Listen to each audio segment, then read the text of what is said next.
4 মাস হয়ে গেলেও কাজ করে মেলেনি শ্রমিকের হকের টাকা। পুকুর খননের কাজ করিয়ে শ্রমিকদের মজুরি না দেওয়ার অভিযোগ উঠল সাবরুমের চালিতাছড়ি ভিলেজ কার্যালয়ের বিরুদ্ধে। ক্ষোভে আজ ভিলেজ কার্যালয়ে তালা ঝুলিয়ে দিলেন শ্রমিকরা। অভিযোগ, শ্রমিকদের কাজের টাকা হবে বলে দিনের পর দিন তারিখ পে তারিখ করে যাচ্ছেন ভিলেজ কর্মকর্তারা। তাগাদা দিলে শুধু তারিখে জানিয়ে দেওয়া হচ্ছে।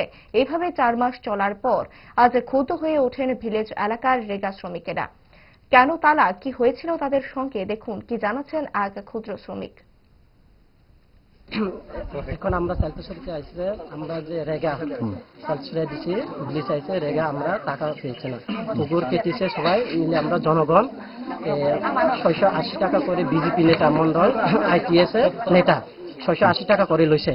কোনো টাকাটা দিছে না জনগণে, ওই যে রেগা থেকে দিবে, রেগা ও হইছে, রেগা টাকা কোনো পাইছে না আমরা। সেজন্য আমরা আজকে পঞ্চায়েতে, চালছড়ি পঞ্চায়েতে আমরা এটা তালা দিছি। পঞ্চায়েত সেক্রেটারি বা জিআরএস যে আছে তারা কি কয়? তারা তো আগে কইছে পাইবো, এখনো পাইছে না। কতদিন হয়েছে কাজটা? 4 মাস হয়েছে। তো এই বিষয়ে কি আপনারা ব্লকের সঙ্গে যোগাযোগ করছেন? ব্লকের সঙ্গে আমরা যোগাযোগ করছি।